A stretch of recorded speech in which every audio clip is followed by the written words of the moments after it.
Hey everybody, welcome to the Punk Rock Drummers podcast. Season 2, episode 9. I can't believe it. Today's guest is the drummer of Millincolin, Fredrik Larzon. Um, you may notice that my lovely co-host is not with me today. He called me yesterday and said that his voice was going out. He can't speak. So he told me to do this alone. And you know that scene in Wayne's World where Wayne and Garth get in a fight and Wayne leaves the studio. I think it's in Wayne's World too. And then Garth is just like, I'm having a good time. Not. I'm having a good time. Not. You ever see that scene in Scanners when that dude's head blew up? That's how I feel right now. I'm not used to doing this without him. So, but we've got a really good one. Fredrik was very nice, nice enough to adjust his schedule. There's a 7-hour difference between us and him. He's in Sweden. And I had met him when my band Firecell played in Belgium last August. And they headlined the entire show. We played like second or third. But anyway, we met and we kept talking, became friends, and yeah, it's been really great. So it was only natural to get him on the podcast. So yes, thank you, Fredrik. You'll hear him talk later. Very interesting guy and sweet. And I've been a fan of Millencolin since I was in high school. A big fan of his in my drumming journey as well. So, one thing I wanted to announce is SJC Drums, who is our wonderful sponsor. They are turning 25 years old this year. And they wrote an email asking if we could talk about a giveaway, a dream drum giveaway that they're doing. It is part of a celebration. Let's see, where someone will win a limited edition 25th anniversary Tangerine Sparkle Kit. Let's see, plus 25 play snare along with a Zildjian cymbal pack, Gibraltar hardware pack, and Evans drum heads. So you don't want to miss that opportunity. I'll put a link in the podcast description and everything, and on YouTube, so you can click on it and enter to win all of that from SJC. We also are starting a new thing where we are going to feature a band at the end of the interview. So the first band, and I hope I say this right, first band is Bamberdost, Bamberdost. It's German. The song is called "Songs About Your Girlfriend," and it's a really catchy song. I've been listening to it over and over again. I really like it. So we are going to play that at the end of this episode. So don't turn it off when we say goodbye to Fredrik, because you're going to want to hear this song. It's really great. And I will put all of their information in the description as well. So thank you to everyone who has been watching us. We really appreciate it. And we can't wait to do more of these. We've got a lot of SJC artists especially lined up because they are a treasure trove of drummers for us to interview, and we are extremely appreciative of them. So without further ado, here is Fredrik Larzon of Millincolin. Bye.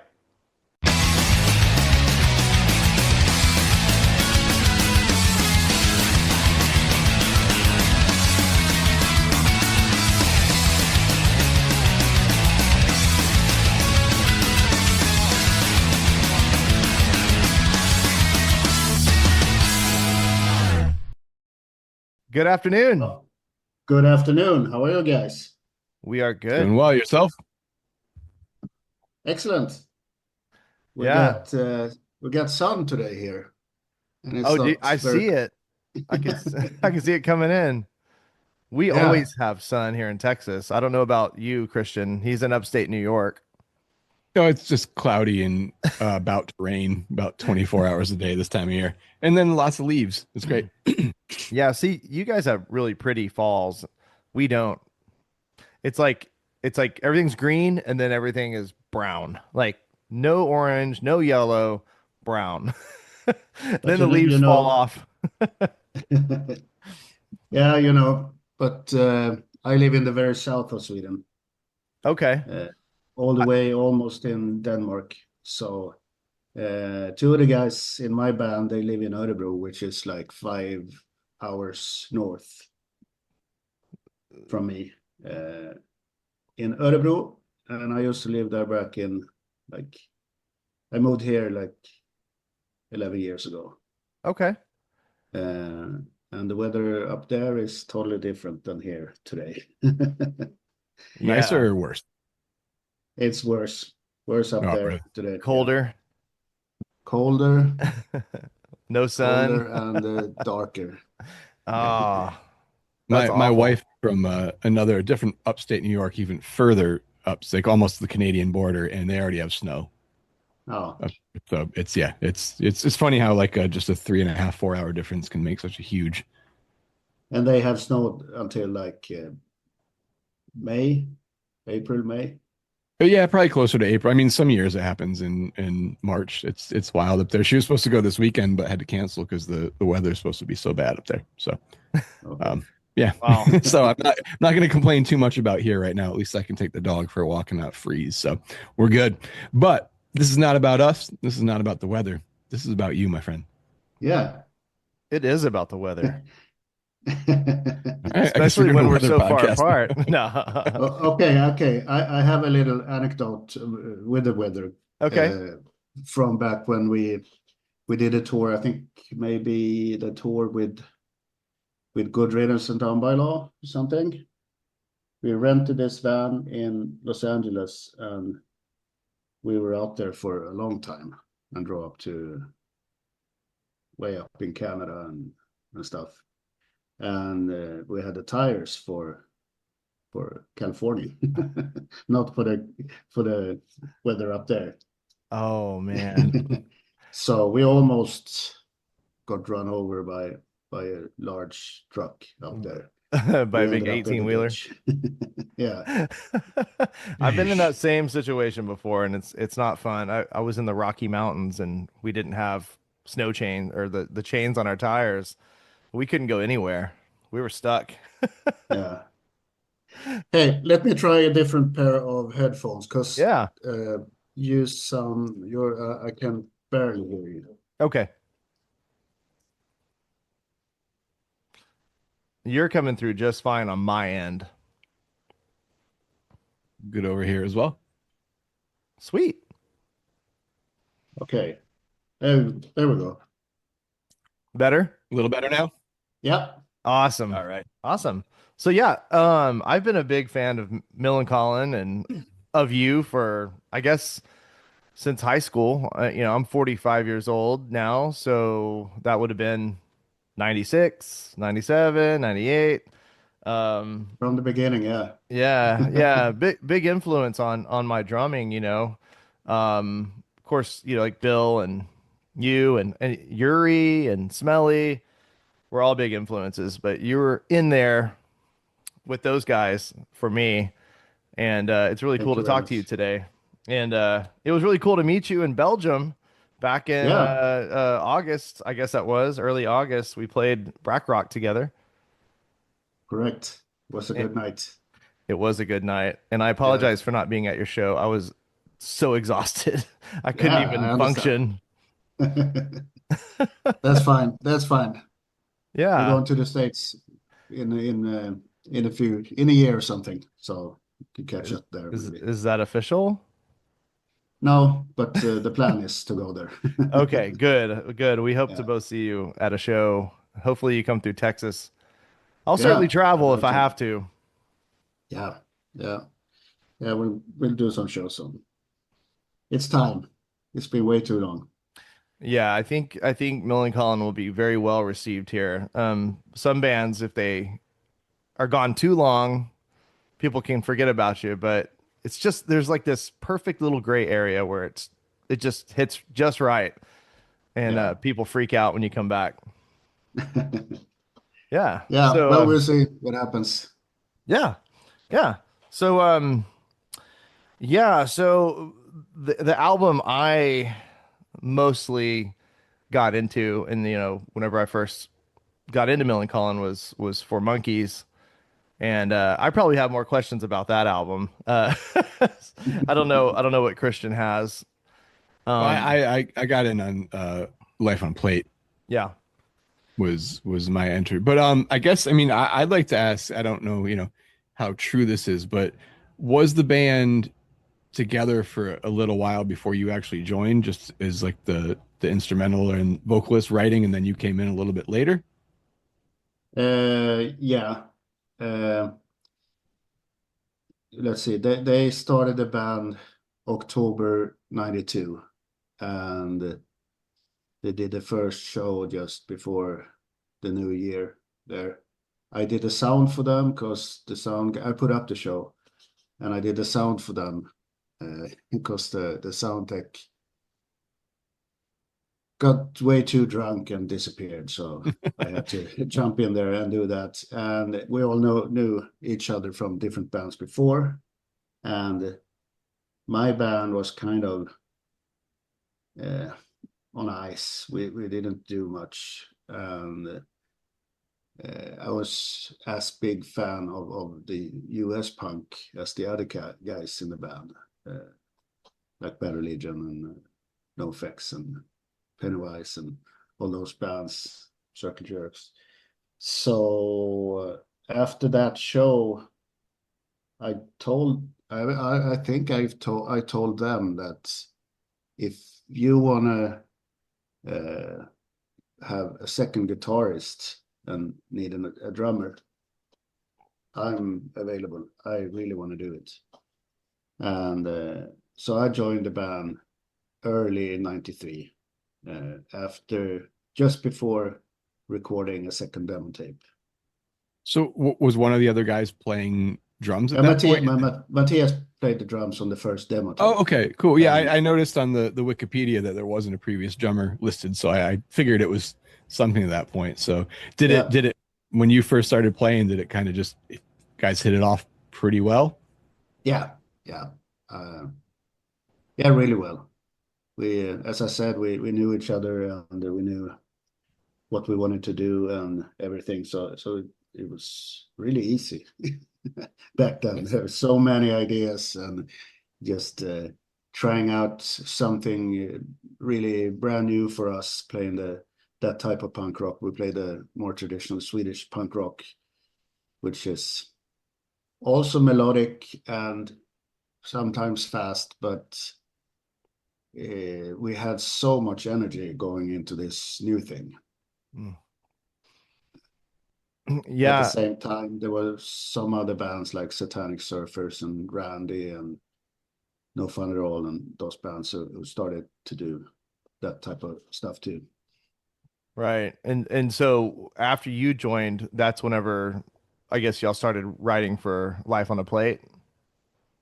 Tiny Tunes. Oh, Tiny Toons, that's right. Because that Yeah, was what was 94?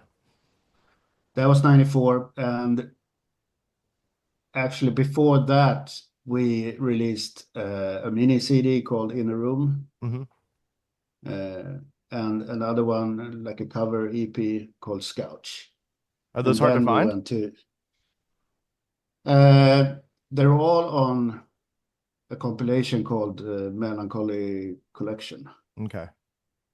Should Yeah. be up on streaming Yeah. See, back then I didn't platforms. know about that unless it was released Uh, on, like yeah, on, because those didn't come out in the States. right. Just like up here, and maybe it came out in Canada, but as soon as Burning Heart started to work with Epitaph, and I guess we were the first band to be on Epitaph in the States, they started to put out some Burning Heart stuff too. But the EPs, I don't think they come out in the States. Okay. Yeah. It was always hard to get a hold of stuff back then. It's much easier now. Everything's Yeah, digital and yeah, streaming. yeah. On that cover EP, we played the Descendants song, we played the Operation Ivy song, a Sub Society song, maybe one more song. That's, Yeah, that's it was awesome. fun. Now, I wanted to ask actually about that. Was there any legal trouble with Warner Brothers for the name of that album or any of the artwork? Yeah, major problems. Yeah. We knew we had to stop the press and come up with a new title and kind of a new artwork for the album too. So, and it was a lot of costs for Burning Heart on that one. Mm.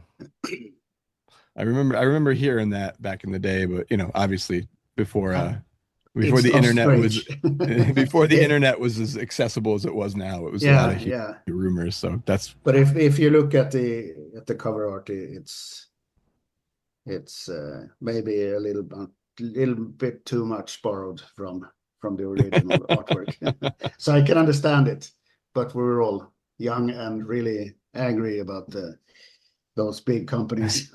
well, that's part of punk rock, right? Yeah, yeah. Yeah.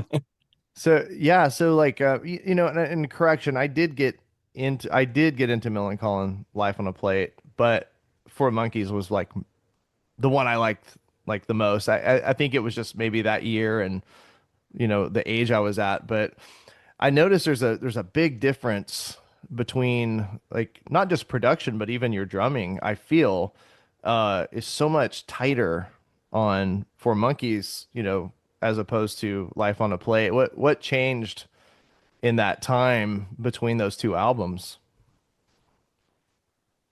Uh,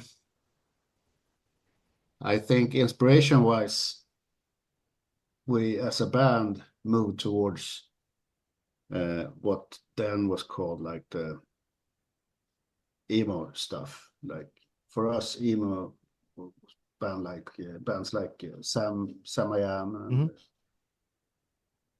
and those type of bands. We took down the tempo a bit. There's still some fast songs, but and we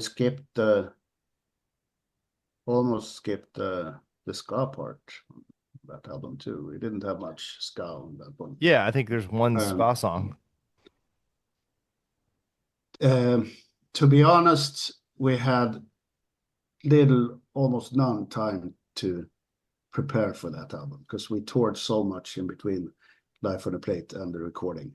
Hmm. So we pretty much went from tour into the studio, and we were lucky to have Dan Swana producing the album because he saved us on that one. He helped us out a lot with the arrangements and stuff. We had a lot of parts, but we didn't really have the time before to put it together the way we wanted to. Is this the same And Dan that's mentioned in Puzzle, the song Puzzle? uh, I don't I remember. think there's a I That's think there's a probably Dan mentioned as engineer, I yeah. think, in that song. There's a few Dan we know. Okay. It might be in another one, but I'm not sure.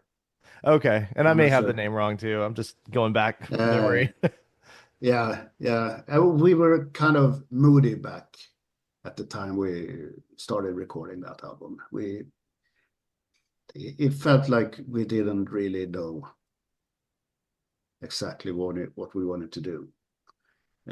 It all came clearer on the next one, Pennybridge Pioneers. Mm. Uh,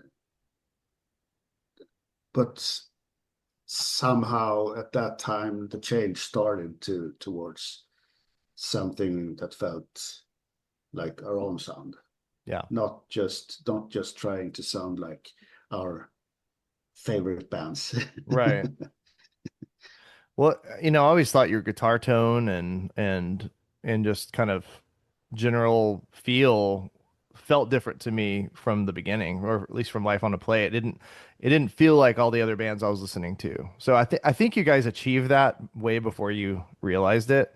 But maybe since it's your own music, maybe you're just too close to it, But Yeah, maybe it's because we're from Sweden too, and not could from be. the States.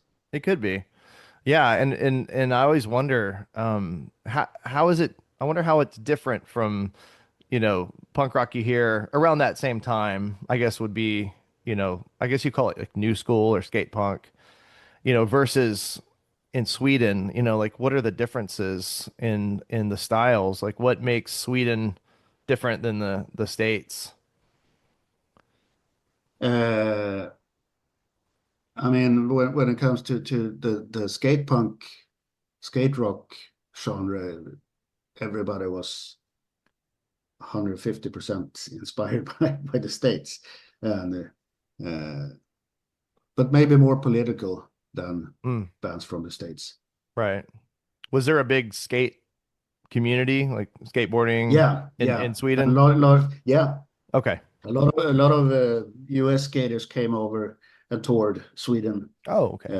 with showcases and stuff.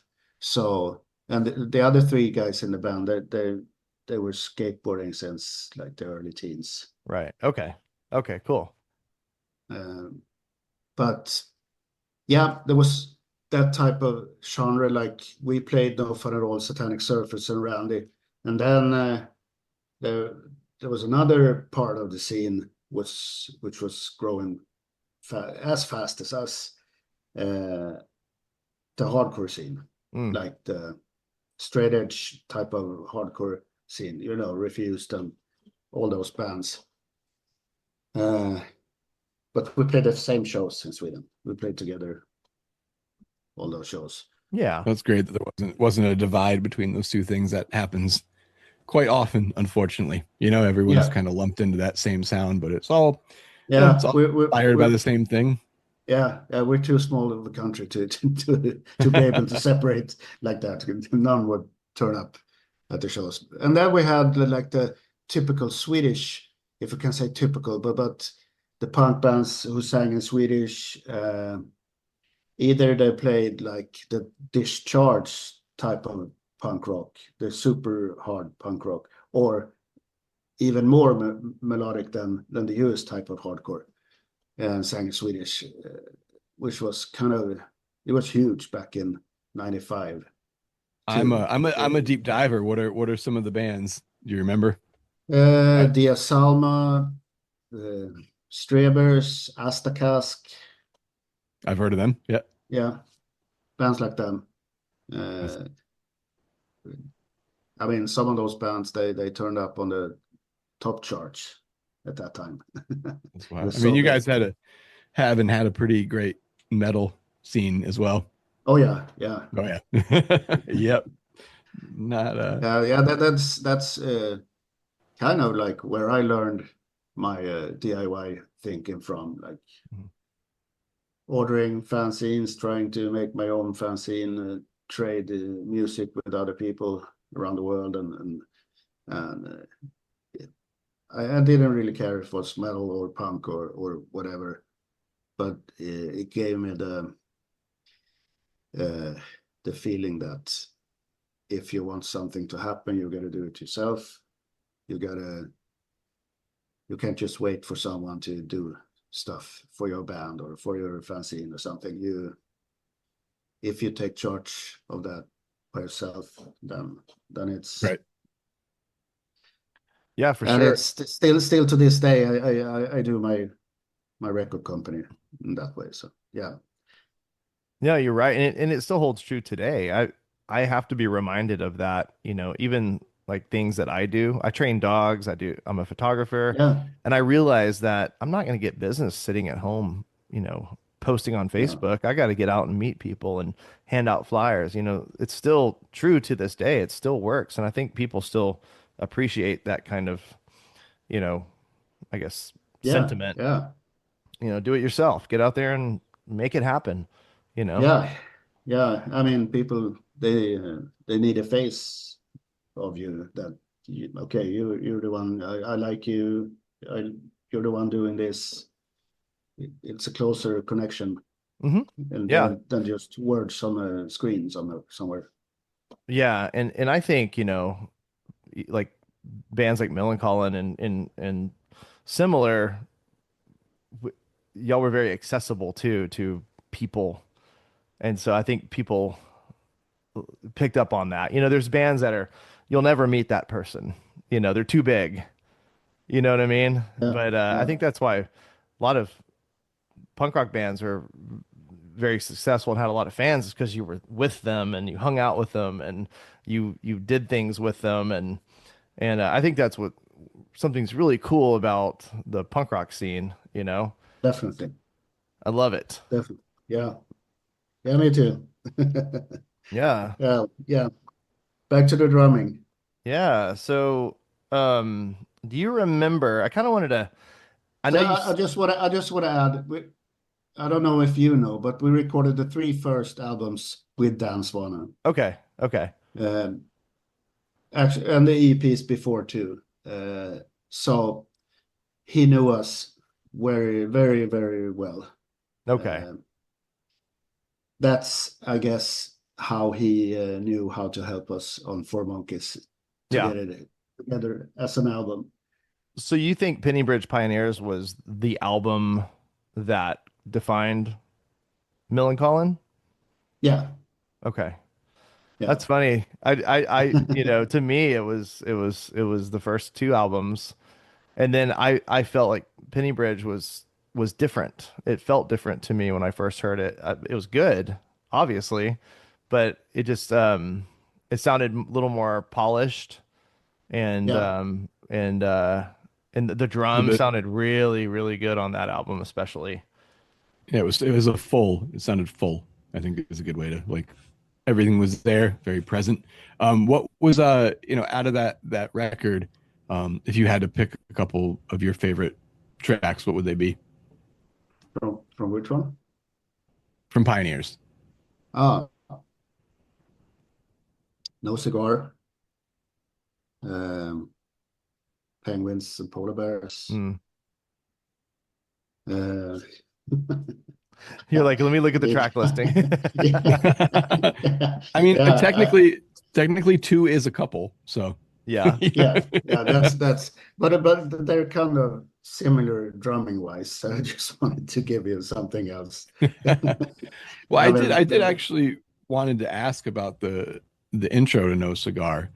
yeah, Because I talk about this a lot, or I think about it a lot, is that 90s, especially that sort of whatever you want to call it, the skate punk, it had a very distinct snare drum sound throughout most of it. And I'm willing to bet that came from most of the recordings were only miking the top of the snare drum. Everyone wanted that kind of poppier, not a lot of a wire sound.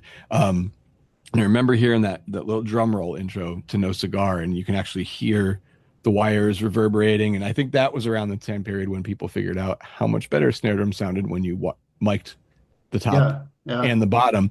What I wanted to ask is that are those doubles or are those single rolls? Uh, uh, Like, you need to are you explain. balancing the stick to do those, Yeah, or is it just yeah. It's like yeah, tick it, tick it, tick it, tick it, tick yeah. it, tick it. That's Okay, what I so it is a see. little bit. That's what I see people do when I see. There's lots of covers of that song. Yeah, yeah. So we recorded that one in Hollywood Oh, with Brett Gurwitz. okay, yeah, So after Four Monkeys and the touring on that one, we pretty much almost, yeah, we said that we split, we'd take some time off, or someone in the band wanted to split up the band. And then after a while,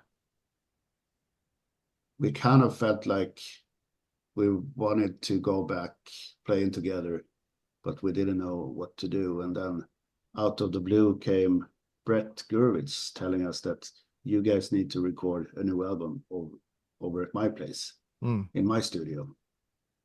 And that was like a dream come true for us I mean, first we get signed to Epitaph, and then the Bad Religion genius right. wants to record us in the legendary studio, which our favorite bands recorded, like Mm-hmm. Bad Yeah. Religion, Pennywise, all those, NoFX, Rancid. So there was like you can't say no to that. Yeah. You became part of the family. Yeah, yeah. It was so that's that's a thing that changed the sound a lot, of course, So moving to a new studio. yeah, so just a change in environment can can affect an album, Yeah, can affect the sound. yeah. And the recording technique they had Hmm. compared to Dan Swana did one hell of a job. Uh, and I mean, most of the people we involved in recording have done a great job. Yeah, And of course, a new studio, new equipment, different drums, different mics will change the sound. And sure. I was I actually think, just yeah, about to ask if you brought your drums or just used what was there. I used what they had. Do you remember what it was by any chance, or Not a clue. not a clue? That's fair. That's fair. I just thought You kind Yeah, I'm not. yeah. I could have prepared a little better because we No, have that's a lot filmed from the studio, which we oh, put out somewhere on. Maybe I think we added it to the Melancholic Connection. I'm not a gear nerd, just more of a curious person. You Yeah, know. we tried out. We tried a few different snares. I think we changed snare too on some songs. Okay. Yeah, yeah, that no cigar, it sounds like to me it sounds like it's kind of fat, but like the snares were almost loose on it, to make it more buzzy sounding. Because I notice in your albums you do a lot of snare rolls like that, yeah, like longer, like the song 22.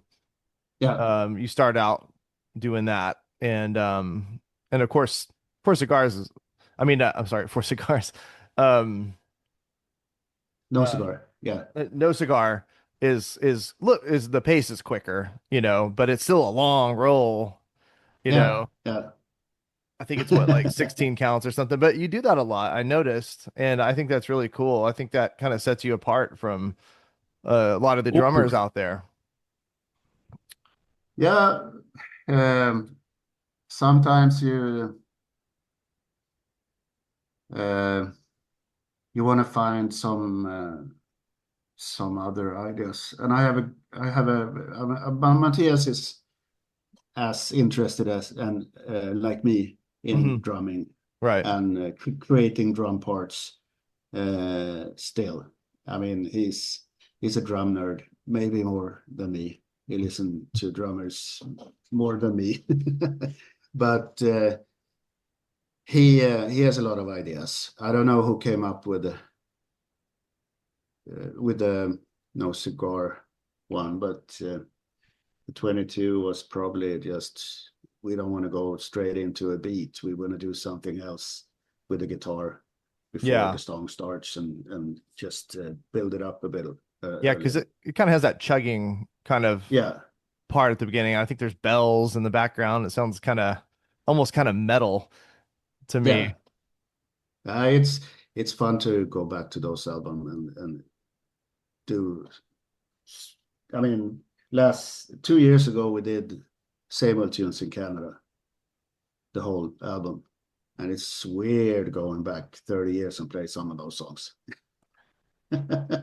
Yeah. I could I mean, imagine. I don't even play like that anymore, like I did on those albums. I think I even had another. I think I had a double pedal on the first album. Not that I used it for the fast drum beats, Hmm. but some of the fills and stuff. Yeah. Uh, and yeah, it's different, and yeah, And but that's it's fun. certainly something I wanted to talk to you about, because I went through that too recently with one of my bands. We played a show in Ohio, and I wrote all these songs in my early 20s, and I'm trying to play them, at 45, and I'm dying up there.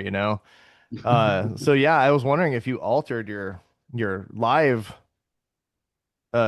the way you play your parts live than the studio. Do you try to stay as true, or do you have to kind of like work around, being older? Uh, I think I just aim for playing it better than I Yeah. did back then, because I know I was pretty fucking sloppy in the beginning. so so I always try to make it sound better, especially those old songs. Uh, with the later albums, I try to play as the albums more. Yeah. Yeah. We kind of we come to a point where we realize that, I might be playing this song, 20 years from now, so I need to make sure I can play it live. I think we Yeah, and sometimes it's not best for the song to yeah, like we like those fast songs in the beginning. We really wanted to do the fastest we could. right. It was a thing. Yeah. We need to have a third of the songs super fast, a third of the songs being ska songs, and a third of the songs being like poppy, more poppy songs. So there was a formula. Uh, yeah, those first three albums, and then Mm. we skipped that. And some of those songs, all of us feels that it's not necessarily better to play it super fast and maybe slow down just a little bit Yeah. to make it sound tighter and But that being was easier the for Nicola to thing. sing. And yeah, That was of what course. kids wanted, was that fast skate punk, Yeah. Yeah, yeah. When I tried, when I went to join the band, my aim was like, I'm going to show these fuckers how to play fast. So I brought this big can of wine, homemade wine, and we went to the rehearsal space for 3 or 4 hours, and I took their songs and played them super fast, too fast. That's so funny. Yeah. Like your kick patterns are so fast on, Life on a Plate and from Monkeys. Like, I'm trying to think, like that song Trendy Winds. Yeah, That on is that so particular one, fast. I I played it more like smelly, like dupa dupa Yeah, dupa dupa. And usually I played the dupa dupa da dupa dupa da dupa dupa da, you right, know, uh, because that's how I learned play fast, like the what they call the D beat. right. Which Uh, is, I can see how that could be a thing for you in Sweden. A lot of D yeah, beat. Yeah. yeah, yeah, and we thought it suited the riffs better too. Uh, yeah. being, Every beat has its place, right? Its time and yeah, its place. yeah, yeah. I mean, I remember trying to replicate that as a 17-year-old, and I was like, that's way too fast. You know, Yeah, it's probably way too fast for me nowadays too. I don't know what the hell I'm gonna do when going to back to those songs again. well, and I always appreciated, especially that album, your kick was like very clicky Yeah. sounding. And so it's like I could hear everything you did. It wasn't muddied up by anything else. So I knew exactly what beats you were playing. So it made it easier for me to learn, but it was still too hard for me to play. Was there a silver dollar taped to the kick drum head? That was the trick, Uh, right? I've heard of that. some people talked about it, about the Metallica click, On For putting Monkeys. a no, but Dan Swanö, he recorded a lot of metal too. Yeah. Uh, Well, big bands like Opeth and Dissection and he, bands that became huge in the death metal scene and thrash metal scene and stuff. Killer. So he was kind of working a big area of different genres, mm, and maybe the kick sound got adapted from his ideas from working with other more metallic bands And well, I than mean, I us. think with anything faster, you kind of need less low end on it. You need it to stand out, or else it just kind of falls in, and it almost gets to a point of like, what's the point of playing such busy patterns if they're just going to get muddied up in the mix with the bass? So it's probably the best option to add a little bit of that like mid range to it, you know? Yeah, yeah. Or you take away the bass Yeah. totally, like some band did. Oh yeah. Speaking of Uh, Metallica. yeah. No, but They should have taken away the drums, but or maybe we had some kind of reference that we wanted to. I don't know what we had like in that. We always brought the Bad Religion albums, like Against the Grain and those Mhm. albums, Lagwagon. Yeah, I don't know. We probably wanted it, I mean, the listener to hear what was going on and that Yeah. we could play that fast. Well, you certainly did, but then it seemed like it slowed down on Penny Bridge because I don't think you have any of those real fast paced No, songs after that. There are some albums after that I didn't really hear. I think you kind of you start listening to different things and then you discover one of your favorite bands put out two more albums. Did you get back into that on any of the other albums? I'm getting into SOS um lately, but I don't remember hearing anything like that fast like you did on From Monkeys or Life on a Plate. we came back to like the fast ones on SOS, if you Uh-huh. want to call them fast. It's not very fast, but Right. a fast song can be fast without the that drum beat too. Sure. Uh, That is uh, true. Is there a trick to make a song appear faster than it really is, drum wise, or is it more with the guitars? uh, certainly with guitars, but if you want to add the same pace on the hi-hat or ride, it's fast. Yeah. If you do it like consider the like a slower song, but if you had this that's fast, that's fast too. Yeah. And it's a lot. I think you need the vocals to be fast as Mhm. well. You can't just. You need to have a lot of lyrics and rabble fast.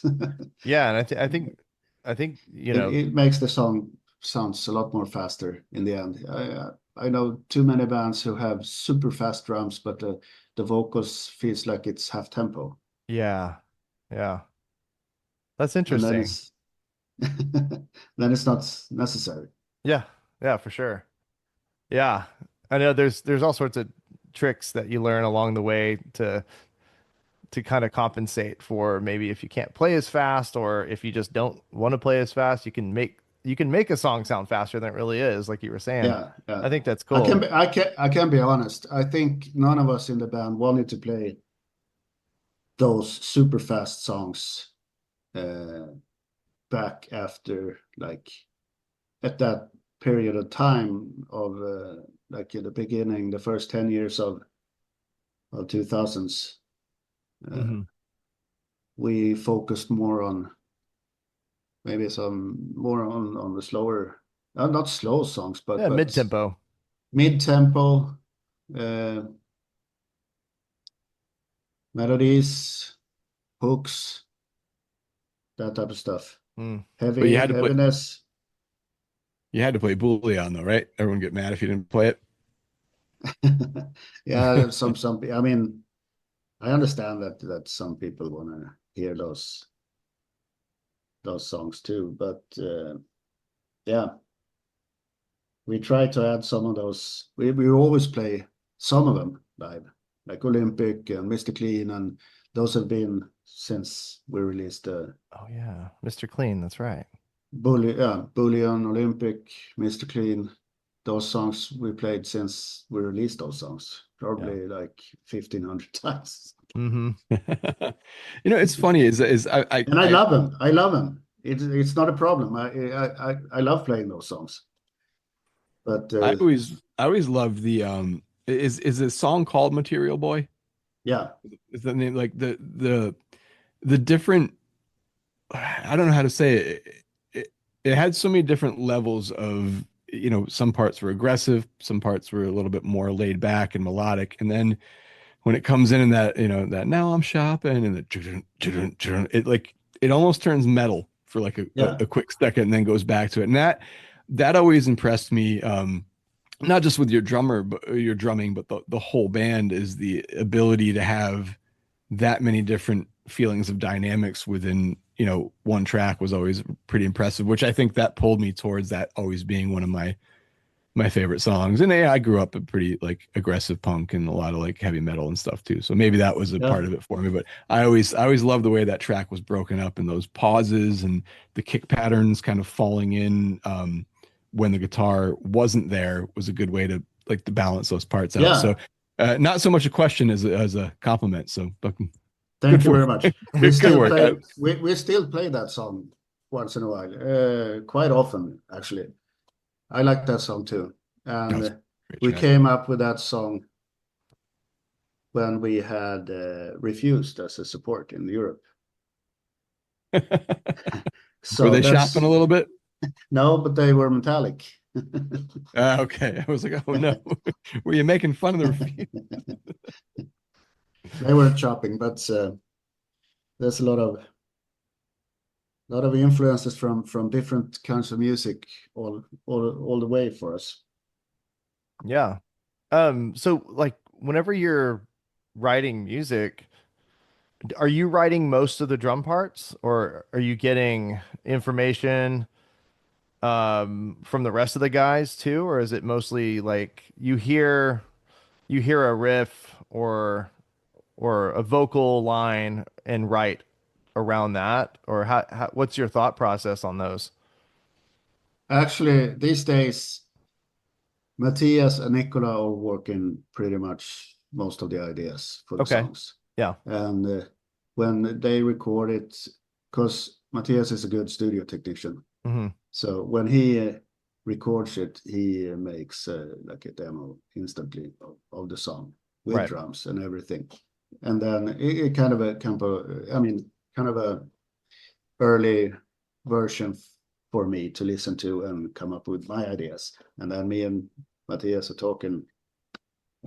So he's my helping hand with a with a come up with some of the stuff, and some of the stuff I come up with. And he's always with me when I track the drums Okay, that's good. with his ideas and his whip. You can do this better. Mm. Yeah. I think that's important. My band Fire Sale, Chris Swinney and Matt Riddle write most of the songs. It's very similar to what you're doing.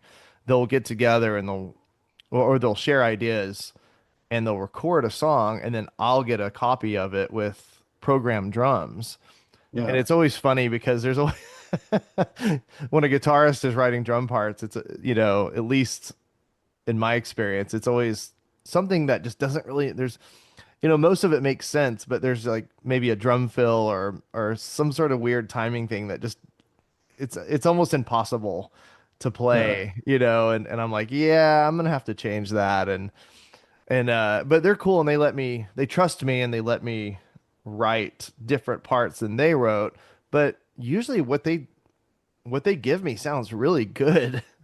I know, I know. It always gave me like anxiety sometimes back in the days because I thought, what the hell how am I going to do this better? Mm, But then when you start to record and work on the songs together, it's something else, of yeah. course. It's always turns better. So it's just I see it as just a lot of help Hmm. for. I mean, we always consider our band like a unit. Right. Oh, sorry. That was Siri as on my phone. Now, did Matthias ever go full Patrick Swayze and Ghost on you in the studio and get behind you and sort of guide your guide your arm? No, but he can be in there and quiet some of the symbols when I don't have like 3 or 4 arms to do it at the same time. And Oh, he that's cool. wants to mute something while I'm playing or whatever. Uh, that must be nice. You know, I have a studio here where I record because fire sales all over the place. And so, Us too. yeah, like just like you. And so I record all my stuff on my own. I'm running back and forth hitting record and then I'm doing my punch ins and all that stuff by myself.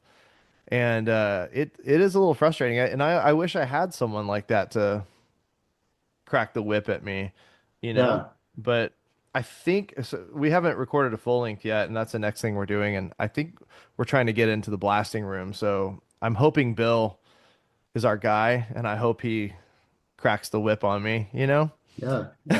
I think I need that. Have you been there before? I went, my wife and daughter and I went last year. Fire Sale played in Denver, and we drove up to the blasting room, and Bill gave us a tour, Cool. and that was a really cool experience. Nice. Yeah. Yeah, but as you said, it's a privilege to have your own studio. Oh yeah. Definitely. You have all the time in the world. Uh, Maybe sometimes you have too much time to work on stuff. But we have our own studio up in our Örebro, which Matthias started with another guy back in the 90s, a guy called Mieszko. The guy played in a grindcore band called Nasum, Hmm. uh, famous grindcore band up there with Yep. Napalm Death and all those bands. Uh, and then he passed in the tsunami in Thailand. Then we Mm. took over the studio to bought his part out for his family. So we still have that studio, and we recorded the last couple of albums up there, and I think it's the best. I love it. And then we bring in someone else to mix it Yeah. afterwards. I It's always mean, good to let someone else get an ear on it, and when Yeah, it's your creation like that, I definitely think you can get a little too. I know whenever I record, I definitely tend to, just because I'm a drummer and used to being stuffed in the back, I always put the drums in the mix too loud. So someone else he has to pull them back a little bit. But it's like, I don't know. You want to be seen and heard a little bit. There's nothing wrong with yeah, it. of course. yeah. I mean, and like you said, it is great having your own studio, but you know, I found myself also putting things off because I have my own studio. It's like, oh, I can do it, you know, and like Dave Smalley hit me up. Well, I joined Down by Law a couple years ago, and we recorded Hey, an Matt, album. I'm sorry to interrupt. The dog's going crazy upstairs. I'm just Okay, gonna yeah, excuse you're good. myself real quick and see You're what she's good. barking at. And we recorded an album, and everything was remote. And so when I listened back to it, I didn't have a whole lot of input, you know, and I'm like, man, I really wish I would have not hit a cymbal there, or I wish maybe I did this fill because I only had a guitar and a click to Yeah, record to. I didn't have any other information. And I feel like it turned out good, but there's so many things that I wish I would have done differently if I would have heard a vocal melody or something like that. Is there any Millencolin songs that you kind of wish that you may have done something a little different? Like listen back later and gone, oh man, I should have done that fill, or maybe I should have stopped here or something like that. um, I don't know. I mean, all the recordings they had their time there, Yeah, and I think they should be as they came out. sure, sure. I have nothing, no regrets about any of the stuff I recorded with Millencolin. Good. Uh, Yeah, I had a really tough time recording the Penny Ridge Pioneers album in the States because I was really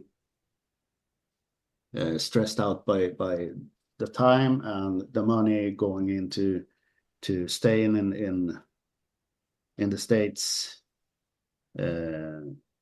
for I don't know 6 weeks maybe, and renting the studio and everything, and you as a drummer you always have the pressure you need to finish your stuff Right. before anyone else can do anything. Mm-hmm. And that stressed me out a bit. But the other guys were so laid back, but I got so stressed out, so I couldn't play the fast beats anymore on that one. I got anxiety attacks at that time. It was super hard. Somehow I struggled to get those last tracks together, last couple of days we had before putting guitars and bass and all that stuff. But in the end, we had too little time for choruses, backup vocals, and stuff. We wanted more, but we didn't have time enough. So being in our own studio is for me, that's a dream. Yeah, much more relaxing. Having my own equipment, yeah, I feel like home in the studio Do where you we think, rehearsed. do you feel like that anxiety that you were having during Pennybridge was a good thing or a bad thing? I know anxiety attacks aren't looked upon as a good thing, but did it help you maybe play better, or do you think it made you play not as good? Um, you know, tell me about that. What did it affect you? Like, do you look back and go, man, if I wasn't so anxious, I probably would have played this better or something like that? Definitely. And I'm not 100% sure it was the pressure from the studio time or the money or something else happening in my life at that point. Yeah. Uh, but then at that moment, I'd started to learn about anxiety and Mm, depression. So that's a big help. yeah. So working on after that, uh, working with you know. If you nervousness going on stage and stuff like that.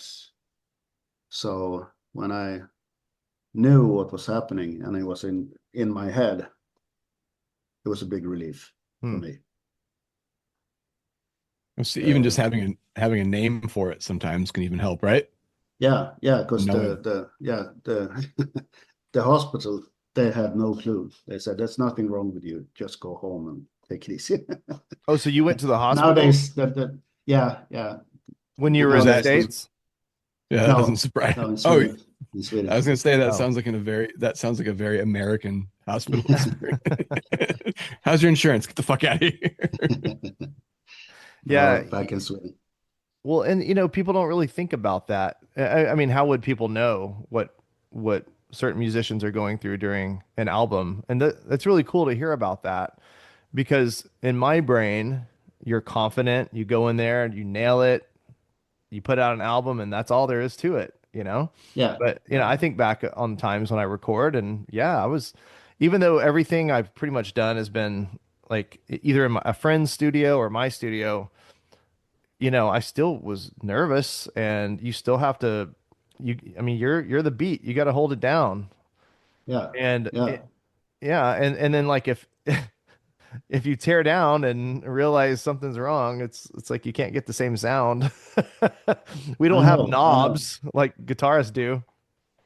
And it's I mean, it's not very fun to realize that like you could have done the first half of the album so much better if you were mentally ready Hmm. from the start. Yeah. Because once you're into it and tracked some of the songs, you start playing better, more focused, and you're more happy as a person. Hmm. Yep. For sure.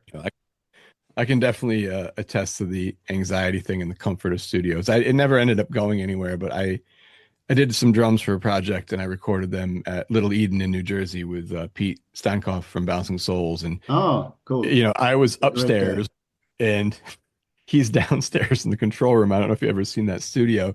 And I don't know Pete super well, but I mean, I would consider him, he's a bud. And all I could picture was him downstairs, like putting his hand over his face, just shaking his head, just being like, "What the fuck?"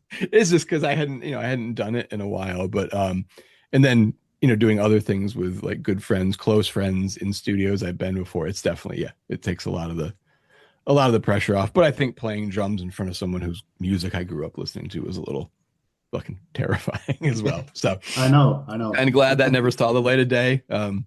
Yeah, so not the worst thing. I did want to ask, man, when were the first couple albums? I've always been really interested in playing to like click tracks and stuff like that, and in that progression of like, was Penny Bridge where you guys first started kind of introducing the click track? Yeah, Yeah, correct. yeah. Yeah. You can usually tell. It's Hmm. kind of funny how like that progression goes. Was that a tough adjustment for you? No, it was more of a relief, I'd say. Uh, it felt easier to keep the beat without going too fast or too slow. So, and I had no problem having the click track in my ears. And usually I keep just one guitar Okay. and the drums and the click. I don't want too much in my headphones when I'm recording. Yep, I hear you. Now, are you a rudiment player? What does that mean? Like, do you practice all your patterns, your rudiments, your drum rudiments, or you're just a slugger? I'm more of a slugger. That's nothing, dude. Nothing wrong with that. I'm all right That's with it. I me. didn't, I didn't, I didn't start getting into that stuff until about a year ago. And as much as I love it and I love the challenge, it's frustrating and Yeah, aggravating. I just yeah, like to keep myself busy, keep my brain going. yeah. Um, I don't have a proper rehearsal space down here in Malmö. I have a Millincolin office where I run the web shop, and if I put away all the merchandise, I can put up my electronic kit and play. I do that sometimes, uh, mostly before a tour or before studio. Then I practice a lot on those. Yeah. I I would, I really don't like the great tool to electronic have. drums, but yeah, I was but always but it's insecure better than about that. nothing. Yeah, I was always insecure that I didn't know rudiments and all that stuff. You know, I would see these other drummers just sitting there practicing and doing these cool things, and I'm like, I just hit them, you know. Yeah, yeah.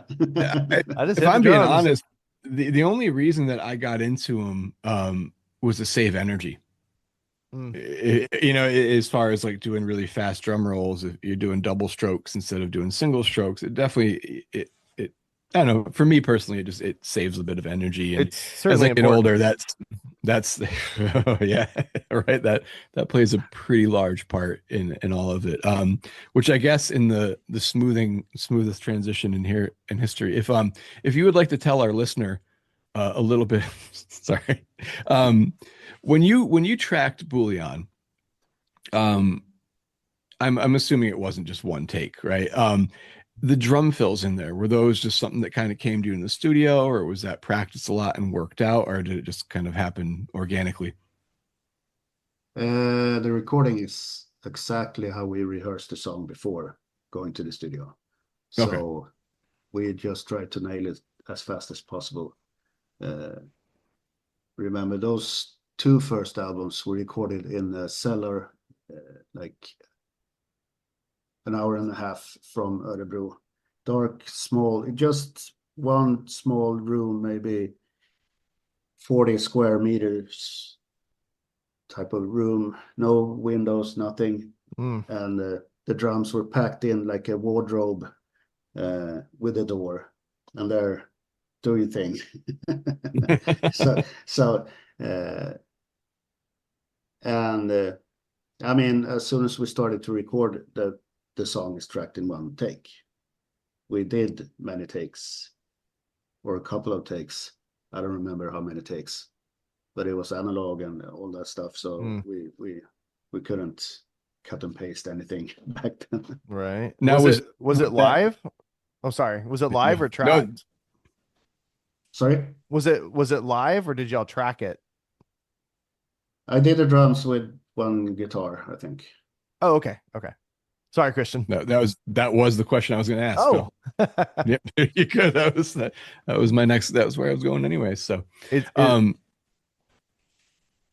yeah, I was just gonna ask, is that how you prefer to record, is to do it more live like that?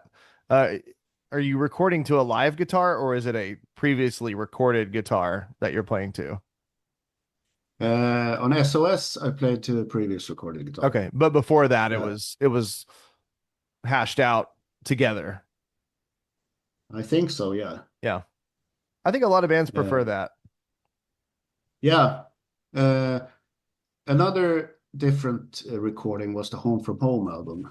We had a guy called Lou Giordano from, I think he lives outside of New York. He did a lot of hardcore stuff back in the day. yep. And he did a Sam I Am album and Husker Du and stuff that influenced us a lot. He came over to Sweden. He landed the same day as the 9/11. Ah, The 9/11 terror attack. So we left him at the at the hotel in Örebro, and then all hell broke loose. mhm. And then yeah. But when we got to the studio, he put aside everything. He called his family. They're all good, and then we started to record. And he put the click track in different tempos on most of the songs. It's like the verse in certain tempo, and then maybe brought up the tempo a little bit in the choruses and changed that. That was kind of a new experience for me. That's what Bill Stevenson does too. Yeah, Well, okay. but it keeps that feel. Yeah, I don't know. I've always thought, and I completely understand why bands play click tracks. I get it. I've always just loved, those just raw recordings and a song maybe ending just a little bit faster than it was when it started, because that's typically how you're going to hear the music live, right? Yeah. But that's actually really cool that he did it that way. It must have been a bit of a mind fuck for you to try to keep Yeah, up with it. because I mean you end up like hunting the click track sometimes. Yeah, it can certainly make it more robotic feel if you don't adjust some of those tempos. And sometimes bands or drummers will kind of deviate from the click just a little bit, just naturally, and then they'll get right back on, maybe back in the verse or something like that. Some people can do that. I don't think I can do that. If I'm hearing a click, it's like I gotta stay right on it. But I do like the feel of a song progressively getting a little quicker in BPM, Yeah. at least in the choruses, and maybe coming down. It just feels more natural to me. You just need to like do a drum roll in your head of the beat. Yeah. That's what it's like for me. Yeah. I need to hold the drum rolls to not get ahead of the click Hmm. track. Yeah, but recording But without a you click. get used to it. Yeah. I don't practice with it, but then when you start to record, you get used to it so fast. Hmm. Or at least me. Did you play live with click track? Do I, when I record, do I use a No, click? no. Oh, live? On live shows. No, never. Never. Never. I tried. I tried. How'd it go? All I mean, it's fine if it works, but all these times, because we did like a 20-year anniversary back in our hometown. We played 2 different sets, 2 nights. I think I saw footage from that. We played like 50 songs, and we wanted to play sync to videos on the screen behind Oh us. yeah. So the performing parts in the screen would match with the live show. But in the middle of every of those songs, the click track disappeared. And then when you start to think about it, am I at the same tempo now? Or where, I mean, how bad is it compared to the screen? Oh, that's got to be rough. Yeah. After, I mean, I laugh at it these days, but you know, Was that the it's only time you tried playing live? Have you tried it at just a regular a Millencolin show? song, a song here and there. Okay. Okay. Yeah. What was the reasoning behind that if it wasn't for like TV? It's always been to sync with the screen. Oh, okay. It's never been, hey, you play With this too with fast. No, it's because we wanted to play sync to Gotcha. videos, Okay. and Okay. one of our official videos we released. I mean, I'll look back on some of my performances. I'm like, how am I playing it that fast? It doesn't feel like it in the moment when you're playing, and then you watch it back and you're way above the recorded tempo, which is, I mean, being above the recorded tempo is a normal thing. But man, sometimes I'm just like, how on earth did I play it that fast Yeah, actually, and let's not cut to a realize clip. it? Huh? Let's cut to a clip. Oh. You got nothing ready? Yeah, Okay, whatever, dude. Jesus. we just played a show. We just played a show in Ohio with my other band, 41 Gorgeous Blocks, and I played way too fast. So I may have to cut to a clip of that. Yeah. I want to say that. It was When insane. I just recently did something a while ago with an old band that got together for like an anniversary thing, and a lot of us, some of the guys are 10 plus years older than me, and in my mid 40s. So we knew we couldn't play live to a click, so we practiced everything 10, 15 BPM slower, knowing that we were going to speed it up at the show. So once we got to the show and played it and sped it up, we were playing it at the actual tempo it was supposed to be, Okay. which I can't, it worked. I was very surprised that it actually pulled it off. But you were just talking about playing the clicks to sync up the videos, which was a question I wanted to ask. I know you guys don't have like a ton, but out of all the music videos that you did, do you have a favorite or maybe one that was like the most fun to make? Penguins and polar bears. Yeah. That was fun. I'm amazed that we never did a video for No Cigar. That's one of Yeah. our biggest questions for us when we talk about since that song went so big with the Tony Hawk game and everything. We Mm. should have done a video for that song. Who's Tony? Who's But Tony Hawk? Tony Hawk, I'm just kidding. Never heard of him. sorry. No, he's Yeah. just kidding. But Pennovich was Penguins and Polar Bears. That was fun. We recorded that one in around Los Angeles, and we're supposed to be the 4 elements. So I'm the wind, and someone is fire, and and we went downtown in Los Angeles, and this was like the early 2000s, late 90s, and went up this building on the roof, and then they wanted to shoot when I ran across the roof and then down the fire stairs. So there was no security strings attached or anything, and they just come on, and out of the windows came all these weird persons who I don't know if they occupied the building or whatever, asking for cigarettes and stuff when I ran through it. And yeah, recording the other clips, the police turned up and asked for, do you have permission for this? Blah blah blah blah blah blah blah. But it turned out really good. It looks good. I don't think many people understand what it's about, but it looks good, and it's a nice video for that song. Which song was this again? Penguins and Polar Bears. Okay. I don't know if I've ever seen like an official Millencolin music video. And if I did, it was back in the early 2000s and I just haven't seen it again. But I'm sure I can find everything on YouTube now. Yeah, you I can.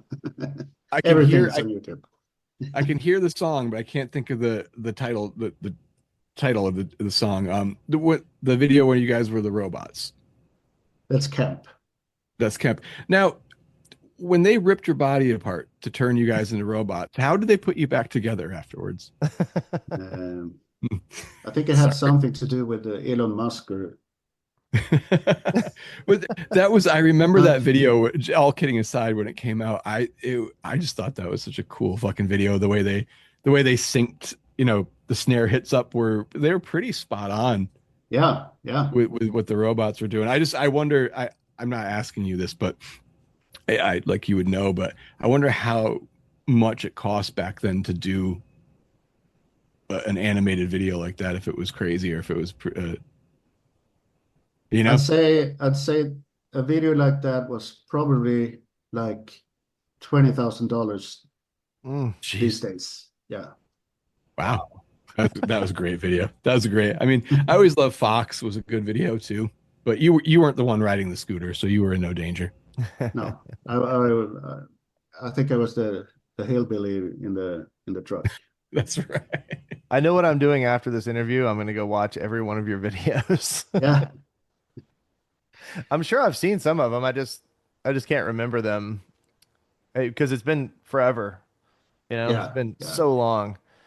But yeah, so I wanted to ask you too, before we wrap up, what are you playing now? What's your drum kit currently?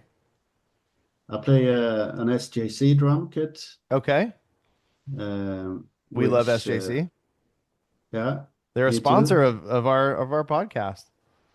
Yeah, so they contacted me and wanted to hook me up with a drum kit, and I got to design the whole thing myself Mm. together with them, and I'm forever thankful for that because they turned out killer. And What then what are the specs and like what does it look like? it looks like kind of like an old Gretsch type of grayish pearl kind of. I don't know really how to describe it. I can send you a picture. Oh yeah, Yeah, please. maybe we could put it in the episode description there. Oh, for Yeah, sure. and for that I mostly use a Ludwig snare, Hmm. uh, super light, and now I'm going to use the one you helped me out with. Yeah, I was Because I you was got me this 14 by 6.5, and I always played 14 by 5. yeah. And maybe the other one is 14 by 5.5. I'm not sure, but I'm looking forward to try this one. I know I was hoping that it would be on an album in the future and I could say that I had that snare drum in my hands in my Yeah, studio and I played it. I'm pretty sure it will end up on an album too, because You have to let me uh, know. yeah, of course. Yeah, that's got to be cool to be approached by a major drum company Yeah, and totally. to ask what you want. Yeah, I couldn't really believe it when, when they got in touch, but I'm stoked, and I met the guys and super nice people, so I'm happy. I'm really happy. And I play Vincent drumsticks, Hmm. Swedish brand. I think they're the best I've tried so far. They're called So I Vincent. keep, yeah. Vincent. Okay. I What? think, wait Yeah, a minute. I have a. sure.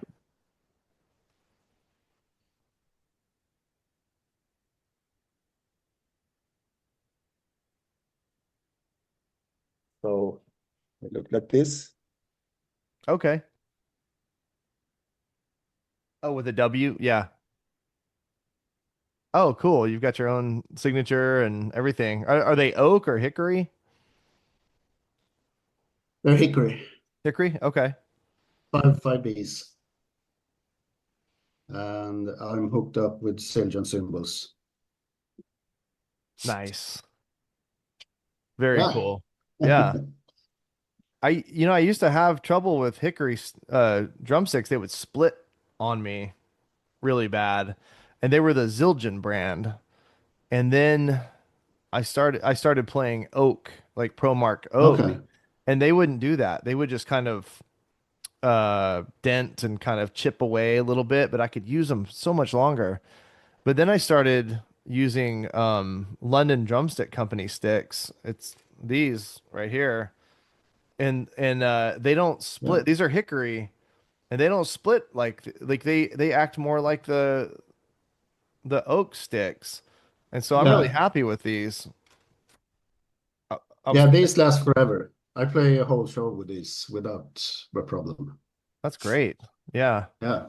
And you hit pretty hard. So before we go, my band, we were called Kid Tested back January of 1998. You guys came through with Pulley Yeah. and we played with you guys in Dallas. That's awesome. And your snare drum, I've never heard a snare drum as loud as a snare drum you played that night. I don't know what you were playing, but I don't know if it was the drum or if it's just you just hit really hard.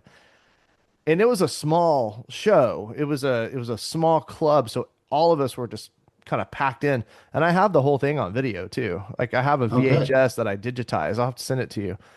But I couldn't believe I've never heard a snare that loud in my life. So I guess you just hit really hard. I do hit kind of hard. Yeah. Kind of like the Not, flats. not, not, yeah, yeah, yeah. With the rim. I wouldn't say I'm like hit exceptional hard, but I hit as hard as Solid. yeah. I try to keep it the same. Keep when I play a beat, I try to keep the as hard every time I hit the snare. Yeah. Yeah. I think that's good. I think a lot of engineers like that too when a drummer plays consistently and solid like that. I think it just sounds better, honestly.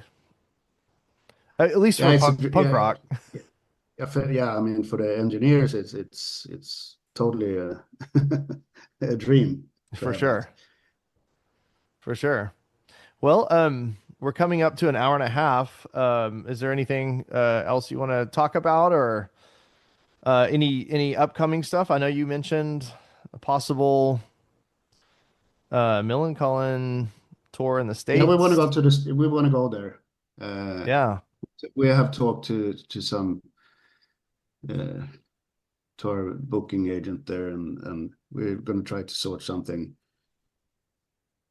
Not maybe not next year, but maybe 27. Hmm. Until then, we have a few other things we're doing. I don't know if any of those are official yet. Yeah. So, and we have talked about new stuff, but we haven't decided when Like and a new if record. and what we want to do. Yeah. Yeah. So Oh, nice. there are a lot of ideas and stuff. So we'll see what happens. I'm Well, excited. make sure you save enough time for backup vocals. Yeah. Yeah. We have our now that we have our own studio, we can work forever. And That's true. if you need any of those vocals to be off key, you let me know. I'll Yeah. record I'll record them at home and I'll send them For to sure, you. man. For sure. Promise that. Well, Yeah. dude, really appreciate your time. It was great getting to ask some of these questions that I've wondered about for a while. I really appreciate it. Thank you so much. It Thank you it guys. it looked It's like been he went from daylight to dark already where he is. yeah, yeah, that is So true. I feel like we've been talking for way longer than an hour and a half. But yes, But thank you so trust much. me, trust me, he does too. He does too. Yes, thank you so Thanks, much for your guys. time. I know it's getting late there. And yeah, man, I it was really great talking to you and not just texting. So Yeah. but Take anyway, care and keep yeah, in touch. I will for sure, for sure. And then maybe this is usually what Christian says, but maybe we can have you on again, in the future and see if anything's changed from now Yeah. until then. Yeah, I'd love to. All right, awesome. Well, it was nice meeting you, and thank you so Yes, much. Appreciate your time. Yeah, we thank you will very talk much. soon. Have a good Yeah, day. you Bye. too. Bye.